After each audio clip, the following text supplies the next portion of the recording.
Hi hello வணக்கம் and welcome to cricket Challengers Tamil channel. இந்த வீடியோவில் நம்ம பற்றி பார்க்க போகிறோம் அப்படின்னா ஆர்சிபியோட இன்ட்ரா ஸ்குவாட் மேட்சை பற்றி தான் பார்க்க போகிறோம்.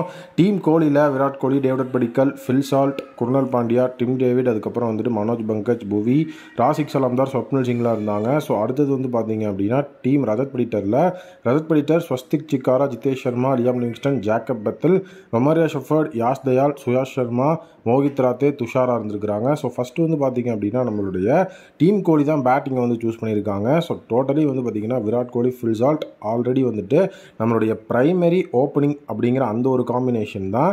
ஸோ இந்த இடத்துல வந்துட்டு உள்ளே வந்திருக்குது. இதில் விராட் கோலி வந்து பார்த்தீங்க அப்படின்னா வேறு லெவலில் இந்த அவருடைய ஃபார்மை அப்படியே கன்டினியூ பண்ணியிருக்காரு. 42 பாலுக்கு 68 ரன், 8 பவுண்டரி, 2 சிக்ஸர்னு போட்டு பொழந்தெடுத்துருக்காரு. ஃபில் சால்ட் டோட்டலி வந்து பார்த்தீங்கன்னா 20 பாலுக்கு 32, நல்ல ஒரு ஸ்டார்ட்டு, 3 பவுண்டரி, 2 சிக்ஸர். ஸோ அதுக்கப்புறம் ஒன் டவுன் பேட்ஸ்மேனாக டேவிட் படிக்கல். விராட் கோலியோட டீமை பொறுத்த வரைக்கும் அந்த பிரைமரி பிளேயிங் லெவனில் என்ன மாதிரியான ஆர்டர் இருக்குமோ அதே மாதிரி விஷயத்தை தான் கொண்டு வந்திருக்காங்க. 18 பாலுக்கு டேவிட் படிக்கல் 24 ரன் அடிச்சிருந்தார், 2 பவுண்டரி, 1 சிக்ஸர்னு. டிம் டேவிட் வழக்கம் போல் வந்து பார்த்தீங்கன்னா அதிரடியான ஆட்டம் தான். 21 பாலுக்கு 40 run, 2 boundary, 3 sixer. Krunal Pandya totally வந்து பார்த்தீங்க அப்படின்னா 10 ரன்னு. அதுக்கப்புறம் வந்துட்டு வந்தவங்களாம் சின்ன சின்ன கான்ட்ரிபியூஷன்ஸ் அப்படிங்கிறத கொடுக்க டீம் கோலி வந்து பார்த்தீங்கன்னா 187 ரன்ஸ் ஃபார் 6 விக்கெட்ஸ் அப்படிங்கிறத எடுத்திருந்தாங்க. பவுலிங்கில் யாஷ் தயால் வந்து பார்த்தீங்கன்னா 2 wicket, Suyash Sharma 2 wicket, Mohit Rathee 1 wicket எடுத்திருந்தாரு. ஸோ 187 ரன்ஸ் அடித்தா வின் அப்படின்னு கிளம்புறாங்கன்னா நம்மளுடைய ரஜத் படிட்டர் டீமில். ஸோ ரஜத் படிட்டர், ஸ்வஸ்திக் சிக்காரா இவங்க தான் வந்து பார்த்தீங்கன்னா அந்த இடத்துல டாப்பில் இருந்திருந்தாங்க. ரஜத் படிட்டர் 30 பாலுக்கு 45, 5 பவுண்டரி, 1 சிக்ஸர். ஸ்வஸ்திக் சிக்காரா 17 பாலுக்கு 26, 4 பவுண்டரி அடிச்சிருந்தாரு. அதுக்கப்புறம் லியாம் லிவிங்ஸ்டன் ரொம்ப வருஷம் கழிச்சு ஒரு ஃபார்முக்கு வந்த மாதிரியான ஒரு இன்னிங்ஸ் அங்கே இருந்தது. 33 பாலுக்கு 51 ரன்கள், 3 boundary, 4 sixer.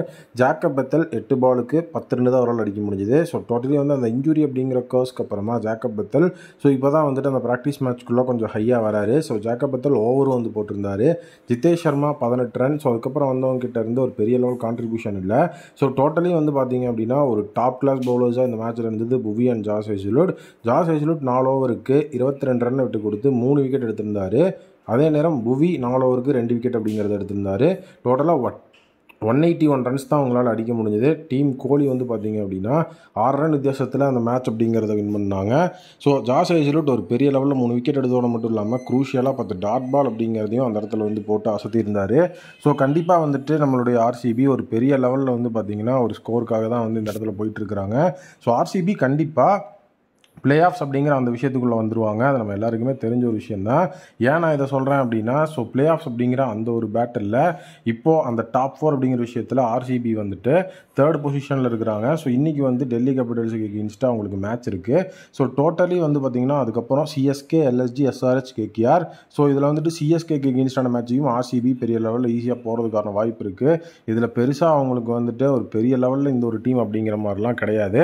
So Delhi Capitals கூட இன்றைக்கி ஒரு வின் வந்தது அப்படின்னா ஸோ கண்டிப்பாக அவங்களோட பிளே ஆஃப்ஸ் அப்படிங்கிறது உறுதியாயிரும். ஸோ டாப் 2ல் முடிக்கணும் அப்படின்னு தான் ஆர்சிபி நினைப்பாங்க. 9 மேட்ச்சில் 6 மேட்சை வந்துட்டு இப்போ வரைக்கும் வின் பண்ணியிருக்காங்க. So DC 8ல் 6.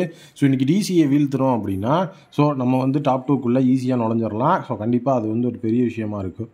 இன்றைக்கி வந்து பார்த்தீங்க அப்படின்னா நம்ம இந்த மேட்சை வின் பண்ணுறதோட ஸோ டோட்டலி நம்ம வந்து டாப் ஆஃப் த டேபிள்லையும் போய் உட்கார்றதுக்கு நிறையவே வாய்ப்பு இருக்குது. ஸோ கண்டிப்பாக வந்துட்டு நம்மளுடைய ஆர்சிபி இன்றைக்கி மேட்சை வின் பண்ணி ஸோ பாயிண்ட்ஸ் டேபிளில் நம்பர் 1 பொசிஷனுக்கு போகிறதுக்கு வந்துட்டு ஒரு குறி வச்சுருப்பாங்க அப்படின்னு தான் நான் நினைக்கிறேன். நீங்கள் என்ன நினைக்கிறீங்க அப்படிங்கிற உங்களுடைய ஒப்பீனியனை கமெண்ட் செக்ஷனில் மறக்காமல் கமெண்ட் பண்ணுங்கள். கண்டிப்பாக இந்த வீடியோ உங்களுக்கு பிடிச்சிருக்குன்னு நான் நம்புகிறேன். வீடியோ பிடிச்சிருந்தால் மறக்காமல் சேனலை சப்ஸ்கிரைப் பண்ணி பக்கத்தில் இருக்க பெல்லைக்கான ப்ரெஸ் பண்ணி வச்சுக்கோங்க. மீண்டும் ஒரு புதிய வீடியோவை மீட் பண்ணுறேன். அண்டில் தான் உங்களுடைய விடைபெறுவது cricket Challengers Tamil admin. Thank you, take care and bye bye.